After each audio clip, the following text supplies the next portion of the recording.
Ukhozi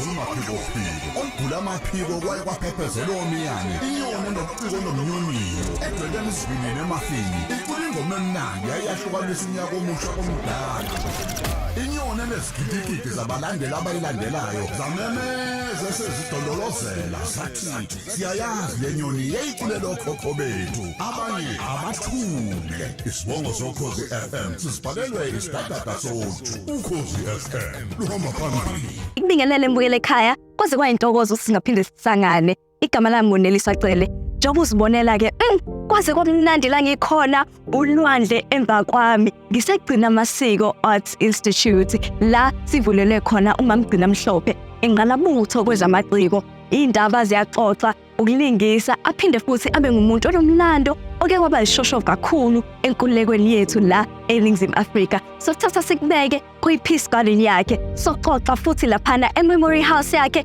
indlu yesikhumbuzo asilandise ngomlando asixoxele indaba asithatha sibeke esithombeni ngakho konke okwenzakalile empilweni yakhe mina nawe asihlale kube mnandi kuKhozi FM TV.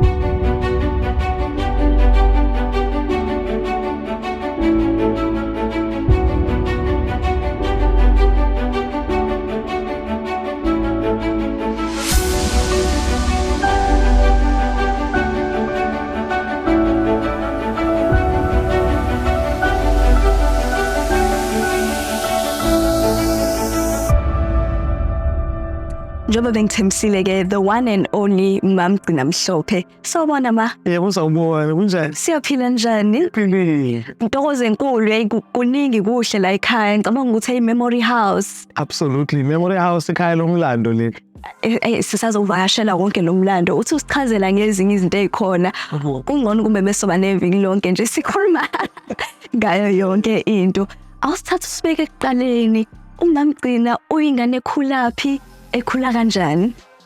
Ngiyabonga kakhulu mina ngikhulele endaweni yaseHammersdale la kaZulu Natal ngizalwa lapha kaMhlophe koZindela konkomonhle untombi ezentangonyezi mangikhula eHammersdale bengumuntu othanda isikole kakhulukazi kodwa nenhlanhla yokuba nogogo xoxa ingane kwami ngicabanga ukuthi ngaqala lapho ukuthandile imizi zesintu ngaqala lapho ingane enolekile ukuthi ihlanile imibuzo ihlani icabanga ibane nenathela nokuhamba ngamehlo engqondo ibona indawo ezihlukahlukene ingane leyo ethi mayifika esikoleni hayi singilambile thisha netha etulwazi wethisha ngaphinde ngayohlala nase Eastern Cape mangihlala eMount Frere ngafika kwamele ukuthi ngifunde isiXhosa ngokukhulu ukusheshsha ngasifunda isiXhosa ngaye la high school la khuluma khona isiXhosa khona emfundisweni high school so kwaphinda ngaba nelimi lesibili manje mangisuka lapho ngayohlala eGoli nesisuthu siyafuna ukufundwa umuntu ngafunda nesisuthu ngihlala eGoli ngaleso sikhathi bese ngiqedile high school nganginenkinga yezempilo ke ngagcina ngingatholanga ichance ukuthi ngiqhubeke nezifundo zami kodwa ngabona ngidonswa ngapha nangapha abantu abahlukene ngasebenzela iRadio ngifunda indaba ko-Press Trust i-Press Trust ke yayisebenza no BBC Africa Service isebenza ne-Radio Netherlands isebenza ne-ZBC so ngifunda indaba for the radio station wow and ngaleyo ndlela uyafunda ukusebenzisa iphimbo lakho umsebenzisa kanjani ngaphinde ngathi makupublishwa indatshana yami ethi Nobulunga's Wedding abantu bayabuzana into omncane lokugcina igama engajwayelekile lo wabuza ukuthi ubani lona ngathi ngiyabona sengibizwa i-editor yaseLearn and Teach magazine ucela ukungibona ngahamba ngaya khona for a meeting kanti it's a job interview ngakusasa wathi ungaqala kusasa ngo-8 o'clock yes sir sebenza ngaqala ngafunda manje ukubhalela ama-magazine and ungakusathi nawo u-editor yami kwakumuntu onesineke umuntu onenhliziyo enhle ofuna ukungifundisa izinto eziningi ukuthi ibanjwa kanjani lento kuba i-journalist for a magazine bayitatheli hambe ngiyohlala nabantu abahlukene hayibo abantu engangikhuluma nabo abantu bengabazi ukuthi babaluleke kangakanani ngimi babaluleke mase kwahamba isikhathi hayi ukhuluma nje kanjani nge-interview izinto eziningi so umuntu aqeda ukufunda ngoba besiyampahlele nje everywhere leyo kwezokuloba wayengumbhali nje futhi wayewuthisha for many years wahamba ngenxa yento ze-apartheid nga-interview uSisidoli Rathebe. Hayibo, intokazi yayibaba le yayishisa phela. She's up there. One of our very best superstars, Yeah. fashion model, and Yeah. singer. Yeah. Yoba kuFilip Tabane, I learned a lot. So mengazi ukuthi njengoba ngikhula ngifunda zonke lezi zinto ezihlukene ngahle ngilambele ulwazi mina. Yeah. Kodwa ukuperforma kwami i-praise poetry kwangibeka eshashalazini manje. Kumele ngibe ngiya-actor on stage ngaqala lapho. Yeah. Amaciko ngiyabona ukuthi wathinte ngendlela ehlukahlukene kancane lapha nalapha. Ngifisa ukuzwa le xoxa indaba isukaphi ngoba yenye yezinto waduma kakhulu ngazo ngoba into esingayijwayela ukuthi hayibo ngempela umuntu angenza i-career ngalento kanjani kwenzeka kanjani Kakhulu. Ngicabanga ukuthi masi travela nama place asiwenza ngibe sisebenza nema theater kakhulu eGoli. yeah Masihamba siyakwazwa ngamazwe yithi siya ko Switzerland ko Holland ko Germany Yeah. sihamba si Edinburgh Festival and then masifika eNew York sa travel ko Washington DC la ko Boston head of department we drama yeah Brandeis University bengazi nokuthi kunendawo ukuthi ayiBrandeis mina yeah ufika azobona ishow yethu Mr. Cook athi yazini ungafisa ukukunikeza umsebenzi for 6 months would you take it ebese ethi umhono uncane kodwa angithuka kanje kaze ayibona imali engaka ngiyathi imali ingaka yeah ngagwinya ngabe ilungile ilungile ngaqala umsebenzi neBrandeis University as an assistant director mentor yami ubaba Simon wow ngasebenza eBrandeis mabezwa abantu ukuthi kukhona umuntu ovele South Africa who comes from the African continent yeah kumele ukuthi uyazazi ingane kwani yeah bangenzela ukuthi angihambe ngiyoxoxa ingane kwani endaweni ezifana noRoxbury iRoxbury ilokishi kahle asisho kanjani Yeah. hlala khona abantu bampishona ngihambe ngiyoxoxa ingane kwani utho ukuthi ngiyazikhumbula ngani ngoba ugogo wangikhulisa isalukazi sami umthwalo ayi ugogo wami Hammersdale wayethanda ukuxoxa ingane kwani lo muntu lo yeah okay ngembuzo eminingi ngibuzayo lathi ukhululeka lento ongibuza yona ngingayichaziya kahle ngiyihlaziye kahle Yeah. ngikuxoxa ingane kwani yeah sabuya zonke lezo ingane kwani ngayixoxa noma ngicelwa futhi ukuthi ngihambe ngiyo-director uHevisini Zandile in Chicago African American actors manje uDirector uHevisini Zandile usedumile-ke manje uHevisini Zandile sesiperforming ko-Scotland sesiwina ama-award kwathiwa bacela ngihambe ngiyo-director uZandile boy malena nani have seen uHevisini Zandile ukhuluma ngempilo yami from the age of 8 to 18 Wow. it's a true life story and uZandile ngiqale kumbhala ngenxa yokuthi bengidila nokushonelwa uma mayihambe emhlabeni abantu badila ngeinhlobo ngendlela ehlukene ngemizwa yokuphatheka kabuhlungu Yeah. phuka enhlizweni nokulahlekelwa umuntu obalekile kwena abanye ngoba bengisebenza kulomkhakha wezobuciko abanye badecide ukuthi ake siphuzeni bawethu ngabona ukuthi hayi utshwala kwena umngani wami waza kule ndaba yokuthi ube depression now uzohlala endlini ukhale for Yeah. ngathi cha I can't do that either. I'm So it's option number 3. yeah Option number 3, you sit down and write your feelings. And imizwa yami ngayikhiphela ephepheni. yeah Typewriter yimina lobusuku. Yimina no typewriter wami. I am become a computer Computer vele. Siqhenyane ngama I'm a timer we picked like ngifake iphepha futhi.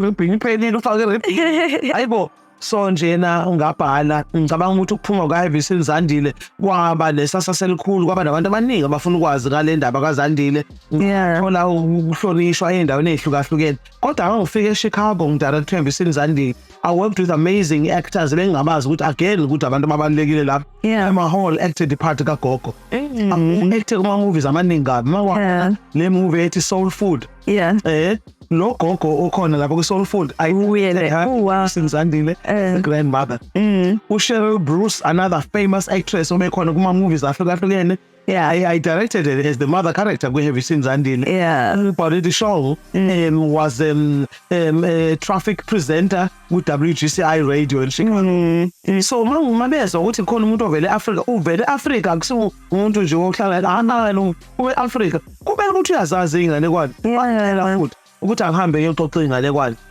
DuSable Museum in Chicago DuSable Museum iqanjwe ngegama lomuntu okuyena owadiscover eChicago Yeah. uMpisholo by the way wow uJohn DuSable so ngihambe ngiye DuSable Museum ngase ngiumuntu wakhona ngizwa njalo ngoba icontract yami yase Chicago theater company was for 5.5 months yeah and so ngaxoxa inganekwane khona kodwa mangibuye eSouth Africa uthi engqondweni yami ngizoloko ngiyenza lento phesheya lo ngiyenza phela kumele ngiyenze la ekhaya.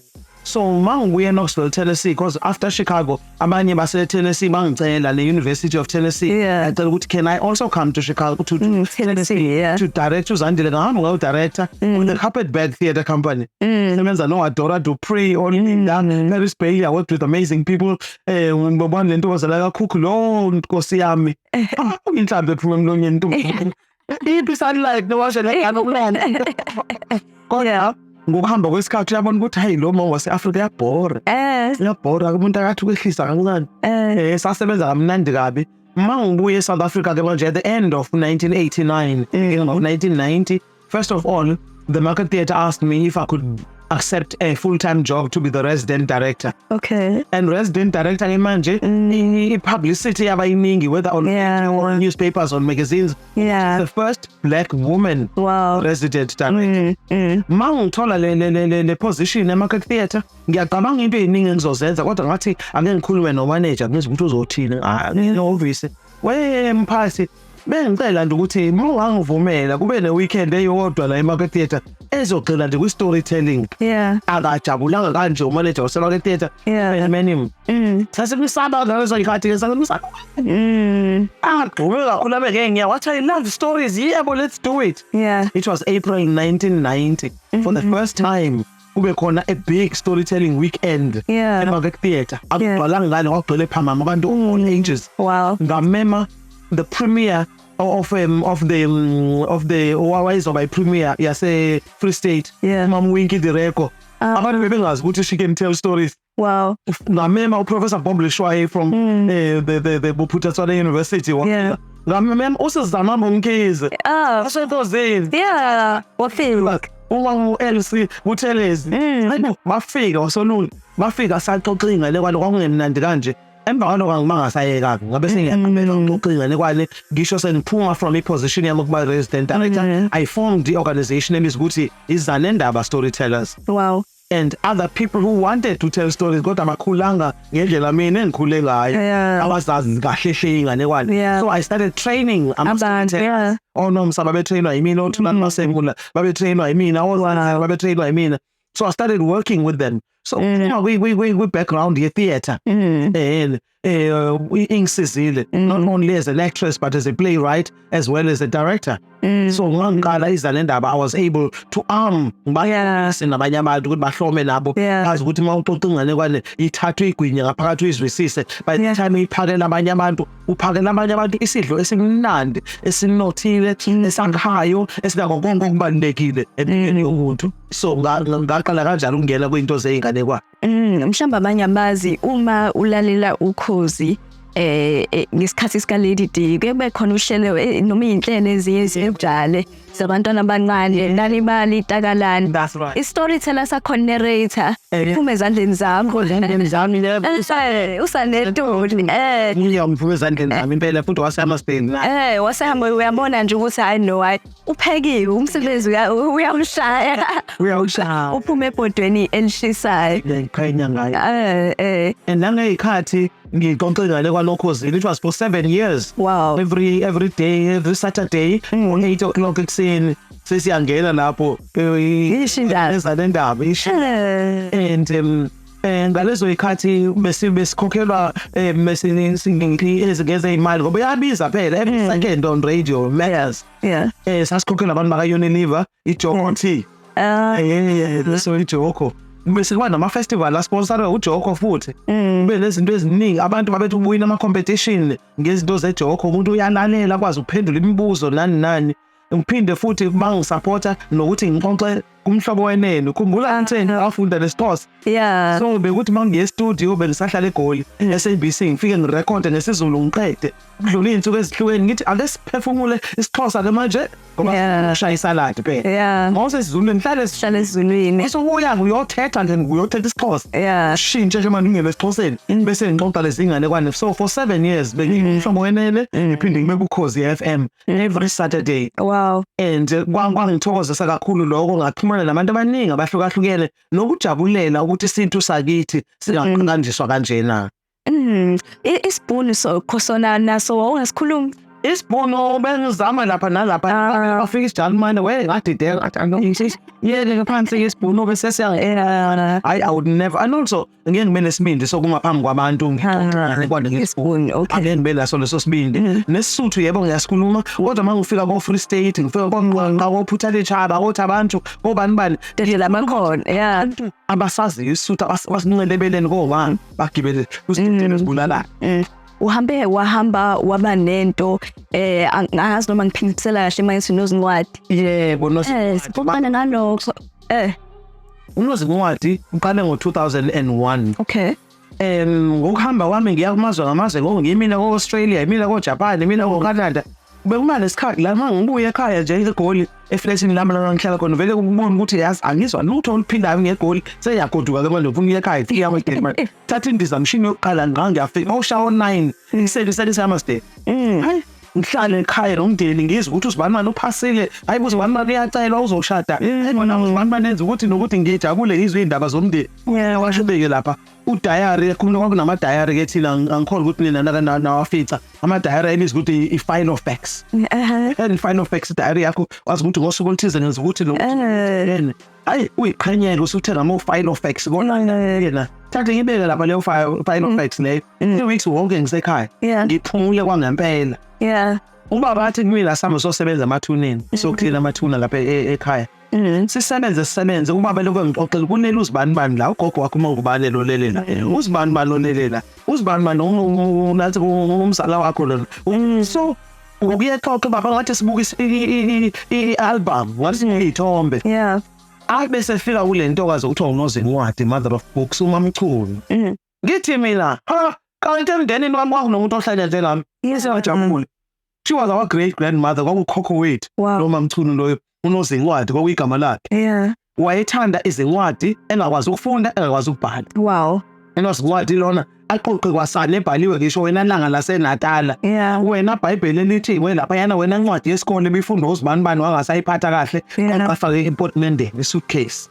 Ngabuza niphi le suitcase baba ubaba uthi angilwazi lashonaphi inhliziyo yami yababhlungu. Ngayini ukuthi kunentokazi yala ekhaya ehlanya ezothanda incwadi ezozalwa years later. Yabona ukuthi the only way to honor lo gogo wami lo khokho wethu ukuthi ngimhloniphe ukuthi ngiqala umkhankaso kanozincwadi mother of books la sizohamba sivuselele la suitcase lalahleka esikole nesikole sike sasivakashela kusukela eqaleni niphatha leni surprise siphatha ibhokisi elikhulu eligcwele incwadi every school ngobona ilogo kanozincwadi mina lo ngithwele incwadi ekhanda ngani ngoba thina abantu abambisholo uma uthwele umthwalo osindayo umuntu wesimanga ubeka ekhaya so ingakho ilogo yethu yabanjalo. So izikole sihambele wonke zonke izifundazwe ezisishaka lolunye eNingizimu Afrika kunasikole sisivakashele singaphethe lutho selongwaqala unozincwadi siphethe ibhokisi na ungena endlini bakwethu lasi simo esivela kunozincwadi zamnina siphatha incwadi yebo ezesingisi kodwa kufuneka mangabuye eFree State uphathe isisuthu nesibhunu. Mangabuye endaweni la khulunywa olesindebele nami kona phela phathe incwadi zesindebele nesiswati. Ngokuye endaweni la khulunywa khona isivenda letha shivenda shitsonga ngokuya amaXhoseni woza nesixhosa phela so konke la sihamba khona ukuthi sibalethele abantu masiya ko Marikana secondary school la kuma baphathele isithwana sabo so ngimkhulu kabe eqhakambiseni indimi zesintu nokuthi bakhuthaza abantu abancane nokuthi sinomkhuba ukuthi seloko sayithola inkululeko siyabagxeka abantu abasha abasikhuluma isintu abazi lutho la umuntu asho ngokuyiqhenya ukuthi ingane azazi lutho ngawuthi ubakhomba ngalomunwe uthi ingane azazi lutho le mina emithathu ikhomba kuwena uzifundiseni izingane nje kusiqhela nje ukuthi azazi lutho.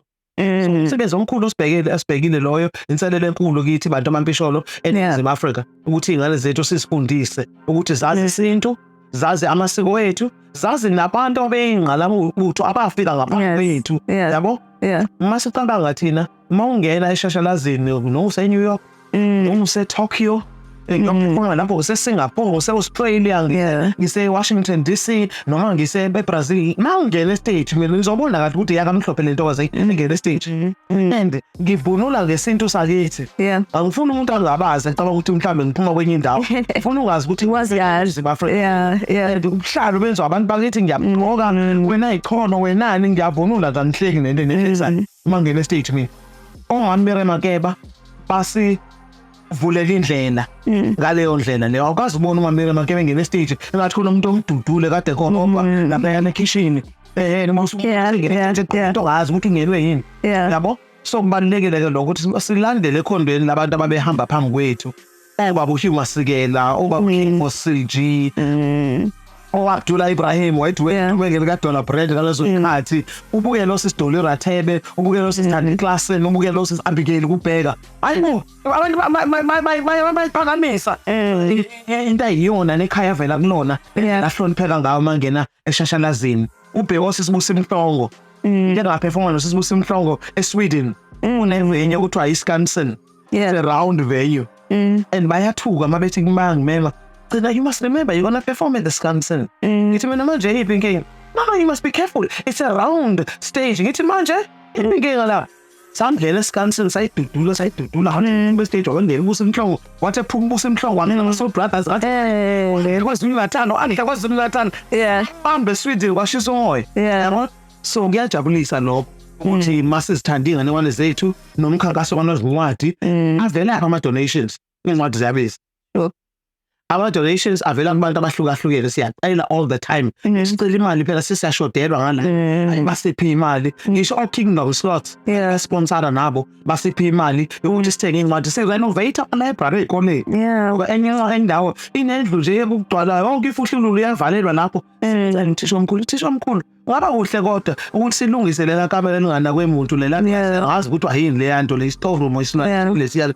Thisha omkhulu athi nizofika nini? Nibe kusuku amsongweni imali buye yithi lapho sesikhuma no build sifika no bende nama shelf sifika nani base kuzodrillwa ke mina ngikwazi ukudrilla ngiyakwazi konke kwalanyana okunye nokuzo ngoba ngiyathanda ukupenda ka upenda uzongithola ngibona uzobona nePeace Garden yala ekhaya ngiyimisayo mozeli ayisazoyivakashela ngiyabona sekuphuma ngisho amaqiqi ayawa ngilalela usuvele usona nje ePeace Garden once sekulungela iPeace Garden absolutely so umkhankaso kaNozingwadi ke gave birth to the book. I published the book kaNozingwadi and then on top of that I built now let's word beautiful ngizohamba nawo umphawu wakho Nozingwadi beautiful yini zaseNingizimu Afrika kaze ngayithanda so ifunda kahle yazi uma ngifuna sithatha amagqatha ambala sithubuyene emuva waqala ukusebenza umsebenzi omkhulu kakhulu before 1994 okuyisikhathi la kwakusanoli bandlululo khona and I'm sure kwangenula ukwenza lo msebenzi owenzayo njengamanje mhlawumbe mawusithatha usibeka nje isithombeni experience yakho yayinjani nanokuthi ngiyazi ukuthi amaciko esikhathini esiningi ayasebenzisa uciko ukuveza isimo esisuke sikhona uqwashisa nabanye abantu ukuba ishoshovu sezinto ezahlukahlukene ezenzakalayo ngalezo ikhathi ngisho inkondlo sasihaya ngisho ingoma sasicula imidlalo eshashalazi esibhalayo indatshana esasibhala even one of the most well-known stories in the toilet. It's a short story. Bayifundile abantwana abaningi ezikoleni bayisebenzisile la kuma university. It's a true life story. That's what happened. Baleka amabhunu sithini kunzima. Awungaliphethe ipasi kona konakele. Sure. So besidila nako konke lokho. Phinde futhi kube khona umdlalo ofana neBorn in the RSA. Mangi beka indaba in the Born in RSA besi u6 sisithupha abalingisi kulo mdlalo lo sisebenza khona eMarket Theatre. Uyazi indaba yayiphethwe yimina umuntu engazomlingisa umama wengane okuthiwa uFani Goduka wayeboshwe amaphoyisa ingane no 11 years detention without trial. Into ebuhlungu emangalisayo. So masidlala lezi zinto lezi stage ama special branch ayafika iyawo impimpi zahlezi zikhona fika bayasiceba emaphoyiseni yithi labo siyaboshwa yithi siyaphuma kumele sihambe siye John Foster Square a big police station ephile la ndokuhlukumeza umuntu omnyama uhambe uyovalelwa khona uphinde futhi uyocela permission to be outside your house after 10 p.m. Into omnyama befana ukuthi ngo10 abesekhaya igundane engodini walo bani nogwaje nobana engodini walo mawatholakala ungekho kini ekhayeni lakho kuvaliwe eminyango untompisholo uzohlangana nabakasigonyela manje masidlala emakethetha imidlalo yeshashalazi uthola ukuthi siqeda ngabo 10 labo usazohamba uye phezulu eNorth Street usazogibela ibhasi noma ithekisi uye Alexander Township and so was drive mawufika ngopast 11 Alex amaphoyisa akulindile at the entrance to the township anguze uvela hey bengiyodlala emakethetha ini uchaze lithi ibhasi ulikhiphe bathi manje ibhasi nodwa sinezani ukhona incwadi Janet is yebo ngiyithole eJohn Foster Square nani bayibona so ngikwenzile okumele kukwenze uqiniseke kodwa bathi niyacula kulento enezayo le makethetha kuyabanda usebusuku ngopast 11 baniqulise phambi kwamaphoyisa lapho ke bamele babe imoto ezinkulu sasizibizwa amahipho baphethe ipama ulale ume lapho ucula Hlanganani basebenzi hlanganani basebenzi hlanganani ngicula amabhula haya no bahayeke bahleke ngokuthanda kwabo uma ngabe bekumophile bafika lapho angazi uyayazi Constitution Hill bekunendawo la kumoshwa khona abantu besifazane only women kuthiwa senumber 4 maka bebophela lapho ke ngesisikhathi bebengakubuzi lutho bakutshela ukuthi ngomhla kaZibandimani wenza ukuthi wena wazibani mhla kaZibandimani bowuso deep loop wena wenza ukuthi nokuthi noZibandimani bachazele yonke into abayaziyo ngako uma kunabantu abakulandelayo bathi singakuvalela anytime futhi yabona nje ube senkingeni enzima kodwa uthule uyithombe ngoba ufuna ukuqhubeka nomsebenzi wakho kubalekile yini mangabe si travela sivela phesheya ko London kobani sometimes sithola incwadi ezibheniwe uyifihle ngaphansi suitcase ubese ufaka inathi ama jezi nani umbozo bangabikho nama screening akhona ema ke ma airport bese ke manje bese uphatha le magazine ukuthi iCosmopolitan ngiphethe la ngibekile yakho ke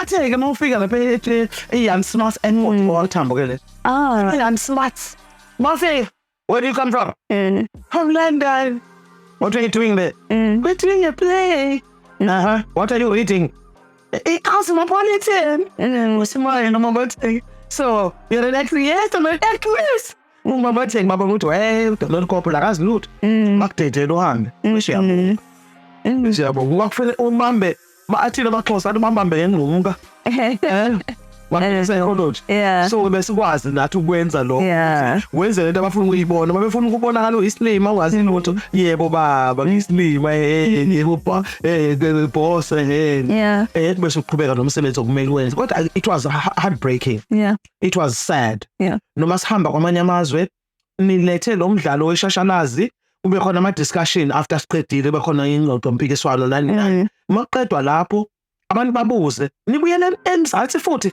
ngifuna ukuhlala la angazi manga abantu bethi bacela sihlale bafuna bazose adoctor sihlale emizini yami ngihlala eCanada mina mangingenwe ngabhodwe kwamina umnyama ongevo yakho uvela khona lapha eziko so kwakungenula neze abanye bethu badutshula ukunansika uthi ngozibahoti nje akasekho emhlabeni baningi oMoses babulawa salahlekelwa abantu esasilwa nabo uzabalazo and kwabhlungu kasikhumbula amagama abo abanye babo siyazazi nezimpimpi ezabadayisa sisaphila namhlanje so kuyadabukisa kakhulu kodwa sibonga uNkulunkulu ukuthi asigcinile sambona sawelela ngaphesheya thulelana lokuqala so savota savota iningi sasingazi ukuthi solibona lo simasha emgaqweni sasimasha amaphoyisa nathi phansi phezulu bebeko bambi waya ithi gesile sithi freedom in our lifetime freedom in our lifetime sasingazi ukuthi sizoyibona kwa next Saturday gqibelo zayo ukuthi uzofika yini usaphila gqibelo zayo maybe uzongwaba amanye amakhomre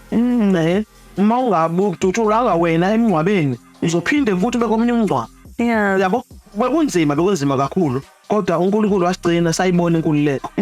uNkulunkulu wasigcina sakwazi ukuthi siqale futhi ama-project amasha okwakha isizwe. Ngoba mina umsebenzi engiwenzayo I see myself as a nation builder. Uvuselela nokwakha isizwe. Umsebenzi obalulekile lo kakhulukazi nokusebenza nentsha. Ngoba ngiyazazi ukuthi ngicabanga ukuthi uNkulunkulu ungigcineleni, ungigcinela ukuthi ngenze umehluko empilweni zabantu abasha ezweni lakithi. Enye izinto ke wazenza oyibalile njengoba ukhuluma ngo-theatre, ukulingisa. Umuntu one-personality. Ngikubona kwangabi nzima mhlawumbe ukulingisa i-personality yomunye umuntu ube nawe vele uneyakho right strong. Kumele masuthole i-role ethize udlale leyo role leyo. Ngocabanga the film yokuqala nga-actor kuyo ngo-1986 ebizwa ukuthi Place of Weeping. Eyaproducer omunye wala eThekwini, umuntu waziwayo impela oyiproducer enkulu kwezamafilimu u-Anand Singh. Ngiyamazi, So nga-actor kuleyo movie ethi Place of Weeping. The character I was playing umuntu othithizayo, and kubalulekile ukuthi ngidlale leyo role, yabo. Ngibe umlingisi okwazi ukuthi abantu bambembona nontombazane bambone ukuthi le hlobo yomuntu ugcina mhlophe lapha kuseyigcina mhlophe ke manje ufuna ukudlala leyo ndawo leyo. Noma ngidlala iphathi yokuba umama kaSolomon Mahlangu kule movie ethi Kalushi. Mangidlala iphathi yokuba umama kaSolomon Mahlangu umuntu ohluke kakhulu kumina into engiyo, and uma ngabe ngizoletha ugcina mhlophe lapha ngizohlangana futhi. So kumele ukuthi ukwazi ukuthi uma udlala noma imidlalo yeshashalazi uma futhi usebenza kumafilimu nakomabona kude wazi ukuthi lo msebenzi othunyiwe manje wenze ngendlela otshelwa ngayo umuntu ongumqondisi. Kuningi siyaxoxa nawe ngomlando wakho mhlawumbe nje kafushane njengamanje umsebenzi uyaqhubeka uswenzani manje? Njengamanje ngiyi-director yeGcina Amasiko Arts and Heritage Trust. iGcina Amasiko sine home office la eBluff. Njengoba sine home office nje siyakwazi ukuthi senze izinto ezihlukahlukene. Umkhankaso wanazincwadi uyaqhubeka. Sivakashela izikole, sifike sihaye inkondlo wenanganekwane, sibafundise nezincwadi, sibaphathele izincwadi. Uyaqhubeka umkhankaso selokhu kwaqala ngo-2001. Kuphinde kube khona element yokucelebrate kwezilimi zesintu ngomhla ka-21 kuFebruary every year. UNESCO announced umhla ka-21 kuFebruary ukuthi is the international Mother Tongue Day. Every year thina kwaGcina Amasiko siyawujabulela, siyawugubha umhla ka-21 njengosuku lokuhlonishwa kwezilimi zebele. Phinde futhi kube umhla ka-8 kuMarch, one of my favorite. Less expensive and very fulfilling spiritually. Bizwa ukuthi Spirit of Light. Umoya wenkazimulo. Simema abantu abenza okuhle emphakathini ngoba mawulalela indaba noma kusemsakazweni noma ku-TV uvula ama-newspaper i-front page indaba ezikuhlungu ihlakelele zona. Spirit of Light ngomhla ka-8 kuMarch. Why did we choose umhla ka-8 kuMarch? Sikhethe wona ngoba it's International Day for Women. Umhla ka-8 kuMarch. Ngoba abantu esibahloniphayo sometimes abantu abavela kumazwe ngamazwe esikhuluma ngabo. So ke siphakamise ke labo bantu. Omunye umuntu wakhuluma nathi kwi-Spirit of Light usiso yi-CEO kahle lapha e-ICC sisilindiwe Raharibe, and somebody who comes from a banking background, somebody who understands money, who understands the empowerment for a woman. I understand imali. Sisijabulele ukuba nabantu abafana nami. Sike sahlonishwa umuntu ofana noSisibuzani Khumalo okwazi yaseNewcastle. Umuntu usesebenza e-Astronomy Center e-Observatory e-Cape Town. So abantu abafana nalabo babalekile bazokhuluma bangena masiwina the observatory yase-Sutherland. I-Australia kade inyembezana Nkosi yami. Kade sizwe shame, sorry Australia. Kuwina iNingizimu Afrika. Sawina kwakhiwa into enkulu laphayana ungasawubona ngelinye ilanga uma unenhlanhla uthatha imoto noma uyaflya noma uthini uzithola use-Northern Cape hambe ye-Sutherland. Usibone le-observatory. So Obuzane Khumalo addressed us lana kwi-Spirit of Light. We've had Omandi Sampela, the first black woman fighter jet pilot. At the age of 28, sihlezi lapho uyasiphakela ulwazi analo. Abantu babehleli kanje begquluzelele intokazi yaseThekwini futhi. So iSpirit of Light uMarch. For April we do International World Book Day. Lahlonipha incwadi nabanye abantu uthola ukuthi khona incwadi ayibhalile akazi ukuthi uzoyilauncha kanjani. Sibalekele ukuthi balaunche incwadi zabo nathi launche zethu futhi. uNosi Mngwadi ke walaunchwa nje under the storytelling tree ngoba Wow. got a storytelling tree. ngoJune ke siba nama-seminar. Ukuthi kube nama-seminar khona into esifuna siyidingide phela Yeah. izinto indaba ezidla umuzi Yeah. ama-Africa Yeah. and also intergenerational dialogue. Nice. Abantu abadala nabancane kumele baxoxe, Yeah. baxhumane, bakhulisane, basihlomisane. Basithini zazi imvelaphi yakho, uhlomele ikusasa. Ithi labo kwagcina amasiko, touch the past, feel the future. Wow. Bese manje manje sesisebenzela umhla ka8 kuSeptember. Mhla ka8 kuSeptember is the International Day of Literacy. We do wonderful events as well. Siyasebenzisana no Bessie Head Library, siyasebenzisana no Groundville Eluthuli Museum, siyasebenzisana ne Nelson Mandela University nansi ke neGqeberha, sibenzisana no Unisa ngoPitori. So sibenzana nabantu abahlukahlukene. Yeah. Bese ba festival kaNosi Mngwadi ke ngo-October. Oh la sesigiya ngathi asangana ke manje indwa ngobethole. Ingane kwane simeme abantu abaxoxe abavela ko-America, Yeah. abavela ko-South America, abavela ko-Uganda, ko-Kenya, kobani sithemba ukuthi kulo nyaka sovakashela were from eCote d'Ivoire. Wow. Ngimkhonze into eyisimanga. Cabanga ukuthi iqhawekazi lami ngempela mabuza ingane Yeah. Valerie Tatson Yeah. from Rhode Island nabavela ko-Japan. So siyathokoza ukuthi iTheku libe yindaba abayicabangayo Yeah. ukuthi ingane kwane zixoxa phela. Yeah. Neze khona South Africa bezeThekwini. Yeah. So kuyangithokozisa kakhulu lokho. That's what we do kwagcina amasiko. Ayi muhle umsebenzi wenu uyancomeka. So sokuthatha ikhefu emva kwano mhlawumbe uzothi uthi qaphu nalezi zinto ezinhle kangaka siyimona lana nabo bonke laba bantu uzobani laba nje into ezinhle sijabule kakhulu singabisela futhi ukuthi sihambe sithi ukuphinde simgabisele nangezinye izinto ekhona la ekhaya ungabona ngizothutha mina ngizohlala la sambeni.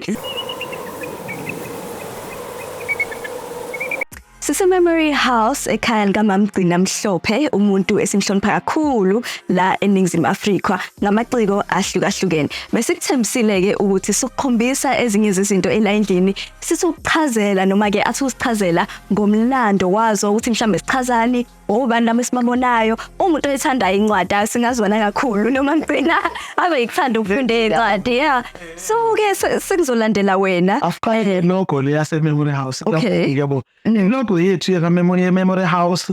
Why is it called a Memory House? Ikhaya lomlando. Ngoba si interview abantu abahlukene asebe badala abantu ba 100 years. Sesi interview ngisho abantu ba 103 or 107 or what. Si interview abantu abanolwazi futhi asigxilanga kakhulu kubantu abeze politics ngoba abantu becabanga ngomlando vele ukuthi hayi why unathi kumzabalazo lona sicela nje abantu abaphila impilo ejwayelekile ngolwazi lwethu thina ama-Afrika. Yeah. Ba interview ngenxa yalokho. Okay. So iMemory House ngiyenzelwe lokho.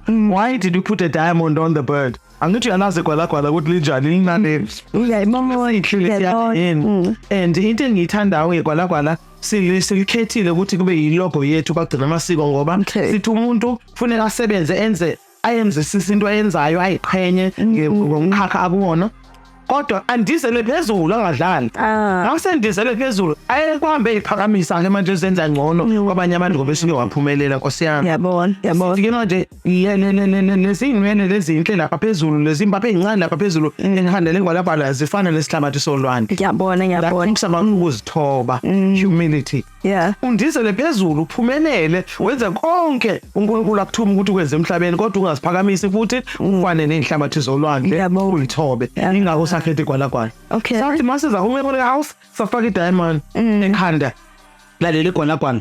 Abantu bayagxeka bathi hawu into zabelungu ama-diamond akunalizwe e-Europe eline-diamond bakwethu ama-diamond wonke Africa selethu i-diamond. Yeah. Masibeka nena diamond ekhanda sithi ubunewunewu ubucebi ukuhlakanipha ukujula umlinde wemlando wethu ufana ne-diamond. Ingakho sabeka ilogo efana nalena. Wow, kwakuhle. Masibona labantu baseduze kwethu labo laba izintokazi lezi sazozihenga lapha phezulu zawubona. These are our living ancestors. Those are our ancestors in the creative arts heritage. Okay. Lana usisidoli rathebe lona. Okay. Kube sekuba uBrenda Fassie lona. Princess Makoko intokazi. Yeah. Mama Mele Makeba, Empress of African song. sise businhlongo lona Yeah. ube usisibengile Khumalo great opera singer nam ube usise Thandi Klassen before bamshisa ubuso bakhe ngana yamehlele kodwa abazange balithatha iphimbo lakhe Yeah. kanti wecula labantu laba bephakamise flag yase Africa kumazwe ngamazwe sise inqayenya ngabo uphinde ubone laphezulu kunomama uthiwa umama Nejani intokwazi yasendwedwe wayaziwe ebisakazweni wesizulu athi amdube amabele ayathiwe ehlazeni sondelana uyena noma wayexoxa inganekwane ngisemncane ngama 1960s abantu abaningi abasamazi namhlanje akaphakanyiswa ngeke uzwe umuntu okhuluma ngaye sakhetha thina ukuthi ngalonyaka 2023 masivula ifestival kalozincwadi kumele siphakamise igama lakhe Yeah. abantu bomndeni wakhe basipha lesithombe sasikhulisa sasiframe sasibeka la odongela ukuthi we have got isinyanya sethu lesidlo lethu leli thina abantu abathanda ingane kwayo mbeka la sabiza umndeni wazoba nathi Wow. uphondo lolu esinalo lana luvela eWest Africa lo la kulona la eNingizimu Afrika kodwa ona ezinye futhi impondo esinazo olunye esinalo thina lusenzansi eofisini yami nokuhlalo ubuhlalo bona uphondo la usetshenziswa abantu bakunemigubho emikhulu behlangana kuyigubhu khona abadlala omakhweyana khona abantu abasinayo khona benzani uphondo liyafuthwa lufana nokuthi ixilongo kahle kahle uphondo kodwa futhi mangabe kuyothandazelwa imvula entabeni abantu babelikhalisa futhi ixilongo noma induna ibiza abantu ukuthi baze emhlanganweni enkosini angithi naleli xilongo lenkondo lenkomo thina ama-Afrika sithi ubuhle bendoda inkomo zayo angithi imfuyo yethu ebalekile into yokuqala bayithatha belungu leyo kuthina bathatha imfuyo yethu bathatha umhlaba wethu into zokuqala bazithatha lezo bese ubheka amandla amagama wabonana ngiyabona sibhalelele ukuthi chanting the bridges amazibuko wethu asisiza ukuthi siwelele kwikusasa lethu bonke labantu esibabhekile lana amagama abomama uSharlotte Maxeke oNontsize Mgqwetho oAC Jordan noSol Plaatje oEnoch Sontonga wabhala inkosi sikelele Africa oJJ Amjolobe noNija Mavo another heavyweight Google that name uzofunda likhulu ngaye noNija Mavo Ubuqabani kaJama uyanizwa awu Nkosi yami oKhotho waheba ngoba uAlfred Qabula isika 7 bonke labantu abahlukahlukene oHenry Nxumalo Jared Singodo Ken Themba bonke labantu baningi ke sizoba safaka sofaka ibhena enkulu ehlayo la enamagama azochitheka ukuthi masibabisa babe khona phakathi kwethu ngithi nezithakazelo zethu suke sibiza abantu bakithi abangasekho emhlabeni okay these are our ancestors ngikho sibona amagama njena uphinde ubonene lana uyabona nje apha singa ngeke lokwenziwa abantu abambisho lumumba lubalulekile kuthina abantu balulekile kuthina ngicabanga ukuthi uma ungakhuluma ngendaba yokubumba ukuqamba has to do with creativity ngoba umuntu uthatha ubumba enze into ongayiboni ibonakala ibe khona so ubumba ngiyithanda kakhulu lena yenza uma unestanala agele abantu ngamazi ukuthi ubani yena phezulu lapha yenza uyinkosikazi wakamagwaza enkandla namhlanje akasekho emhlabeni naye ngenhlanhla sakwazi ukuthi sibavakashele sikwazi ukuthenga umsebenzi wabo uphinde futhi kube izinto ezifana lela yakhiwe umama uMasuku ngosenansikeni ukwahlabisa nale ngiyazibona ngokusengokahle mission ukuthi usenzele waniletha la ekhaya sajabula safa sashisa ngisho impela simonga ukuthi umsebenzi awenzile abantu abaningi abasakwazi ukwenza lo basket abanjeni uphinde ke manje kube khona yabona lokho ngikufaka ku canvas la ukwenziwe umama abenza embroidery ngacela enye company ukuthi iprint iscan bese ifaka ku canvas ngoba kwakuama handbag la kahle kahle ngathi ihandbag izogcwala idust nani and awazi ukuyikhangisa ngayo kahle hle sayiframe sayibeka la and then incwadi ezinye futhi ezingasekho that out of print some of them are still available siyasithenga abanye basidonatela zona incwadi that are part of ikhaya lomlando memory house beautiful izithombe obani la izithombe lezi this is our chairperson of the board Mathabo Kunene mhlambe nazi Kunene museum nina ubaba umazisi Kunene was a great poet sayafunda incwadi zakhe osizanele Mbeki Nampa ikanyezi yabo sisinomakhwezi indodakazi yami lapha yana namuvusiswa lapha yana some of the poets we poetry Africa lana nazike neSnedon Theatre Lana is the director yase Durban School of Music, Kim Matthews. Lana ababhali bala eKwaZulu Natal babesivakashela kune workshop, a creative writing workshop la eofficeini. And so abantu abahlukene nosisi Max babu Max Sisulu lona lapha yana usisilindi wemabuza waye ambassador in many countries. And intokazi ehloniphekile kodwa kwazi ukuzehlisa. Ubaba oyinyosi lona ubaba uNdletshe saba nenhlanhla kuba ne-interview naye futhi at the Memory House. Bese ngasafuna ukuhamba ulwazi analo. Bese ngasafuna ukuhamba. Lona intombi yakaBhengu le. uMabhengu waseshowe wayezakhela uMakhweyana uqale phansi.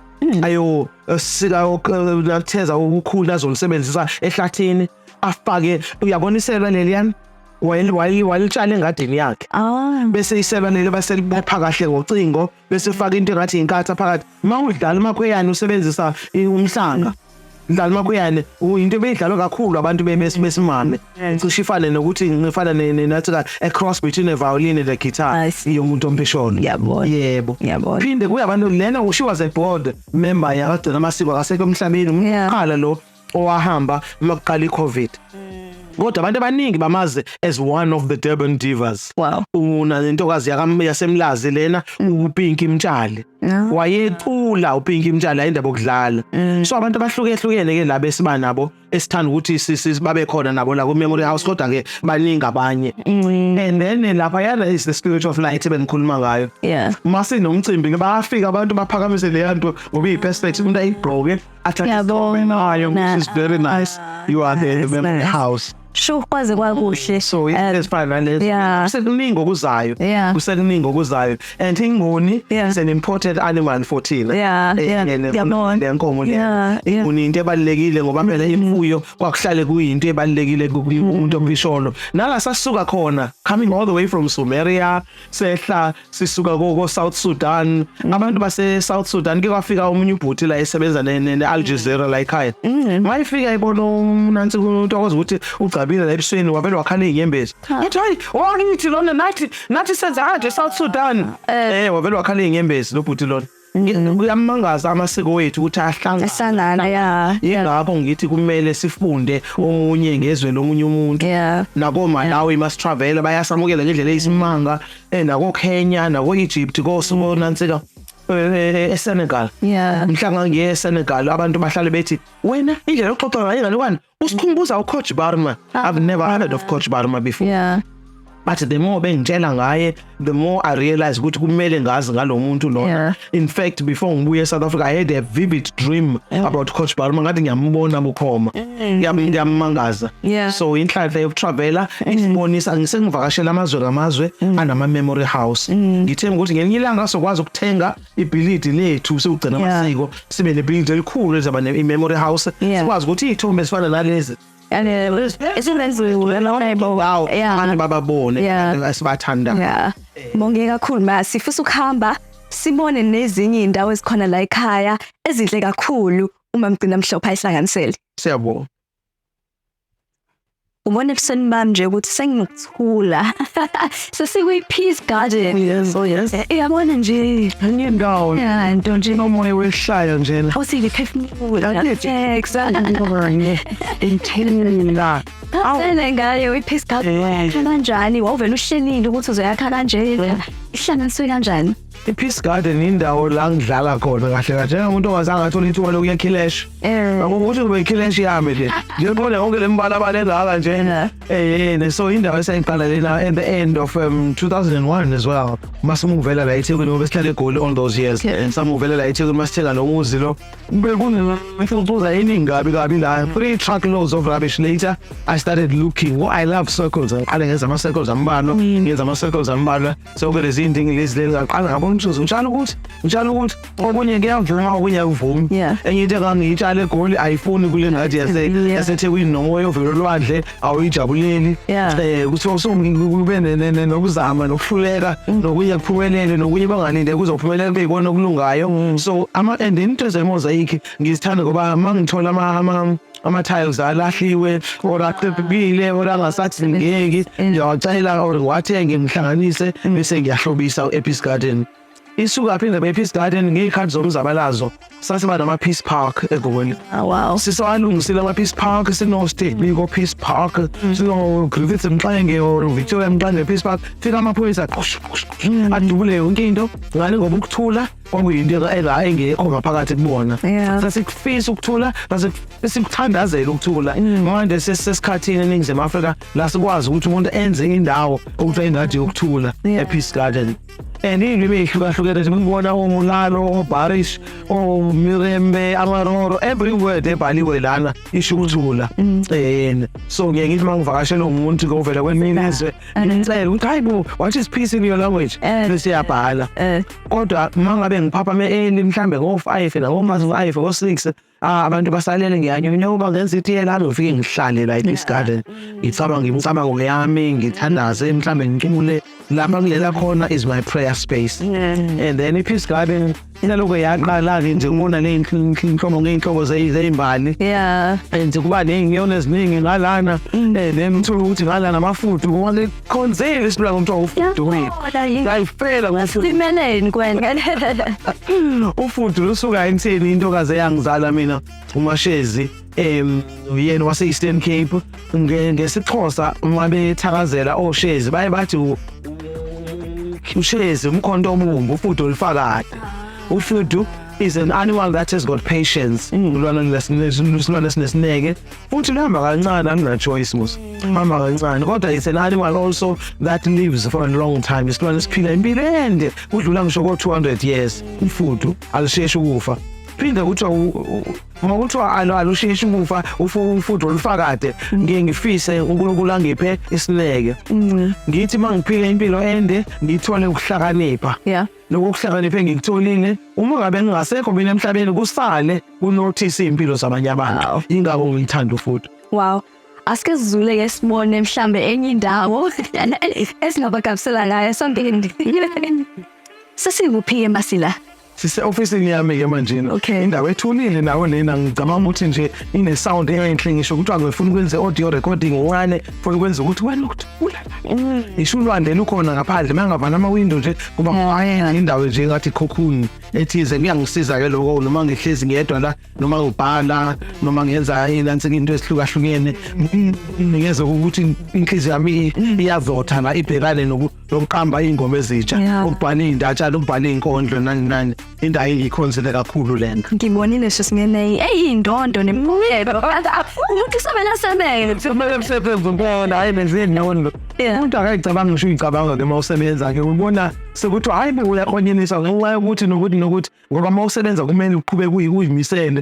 Ngicabanga ukuthi umuntu osebenza emasimini ehlakula unendaba ukuthi kuzophuma ezikhwebo ezinommbila uphuma amathanga angaki noma amabele noma ubhontshise uyasebenza wena uyafisa ukuthi uba nesivuno esihle. Ngicabanga ukuthi indondo ke nazo sifana lezo ivuno lezo.